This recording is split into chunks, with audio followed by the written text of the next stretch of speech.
ಸಾಯ್ಬೇಕಂದವ ನಾ ದೊಡ್ಡ ವ್ಯಕ್ತಿ ನನ್ನ ಹಣೆ ದೊಡ್ಡ ಬೇಕಾದಂತ ಈಗ ಸಾಯ್ಬೇಕು ನೋಡ್ಯಾರ 10 ವರ್ಷ ಅಲ್ಲ 10 ಅವನಿಗೇನೋ ಜೀವನದಾಗ ಸ್ವಲ್ಪ ಉತ್ಸಾಹ ಬಂತು.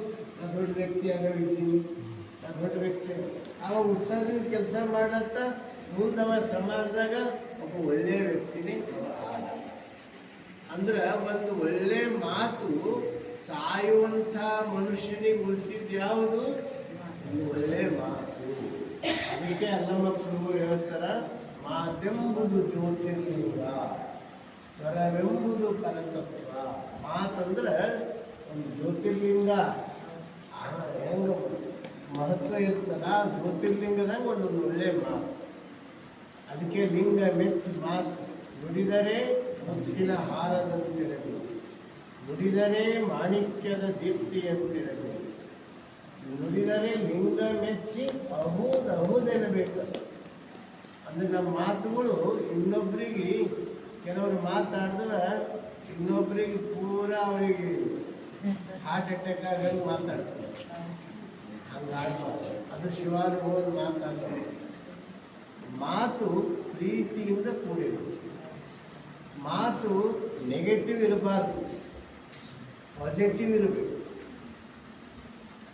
ಭಾಳ ಜನ ಇವ್ರು ಹಾಗಪ್ಪ, ಈಗ ಈ ಹುಡುಗನ ಇವನಲ್ಲಿ 190 ಒಳ್ಳೆ ಗುಣ ಅವ, ಒಂದು 10% ಕೆಟ್ಟ ಗುಣ ಇರ್ತವೆ. ಆ 90 ಒಳ್ಳೆ ಗುಣ ಮೆಚ್ಚಿ ನಾವು ಮಾತಾಡಿದ್ರೆ ಅವ 10 ಕಳ್ಕೊತಾನೆ. ನಮ್ಮ ಸಮಾಜದಾಗ ಏನದಂದ್ರೆ ಒಬ್ಬನಲ್ಲಿ 95% ಚಲೋ ಇದ್ರೆ ಅದ್ರ ಮೆಚ್ಚಿ ಮಾತಾಡೋದು. ಆಮೇಲೆ ಏನು ದೋಷದ ಅವನ ಇನ್ನೊಂದನ್ನು ಹೋಗೋದು. ಇದು ನಮ್ಮ ಇದ್ರಾಗ ಭಾಳ. ಯಾರಲ್ಲಿ ಏನು ಒಳ್ಳೇದು ಇರ್ತದ ಅದು ಸಮಾಜಕ್ಕೆ ಬಳಸ್ಕೊಂಡಿವಂದ್ರೆ ಸಮಾಜ ಶ್ರೀಮಂತ,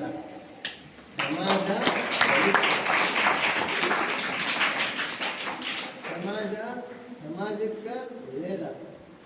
ಅದಕ್ಕೆ ನಾವು ಯಾರ ಬಳಿ ಏನು ಒಳ್ಳೇದದ ಅದನ್ನು ನಾವು ಸ್ವೀಕಾರ ಮಾಡ್ತೀವಿ, ಅದನ್ನು ಮೆಚ್ಚಿ ನಾವು ಮಾತಾಡ್ತೀವಿ, ಅದನ್ನು ಮೆಚ್ಚಿ ಮಾತಾಡ್ತೀವಿ. ಒಬ್ಬೊಬ್ಬರಿಗೂ ಒಂದೊಂದು ಒಳ್ಳೇದಿರ್ತದೆ. ಭಾಳ ಒಳ್ಳೇದಪ್ಪ, ಒಳ್ಳೇದು ಅಂತ.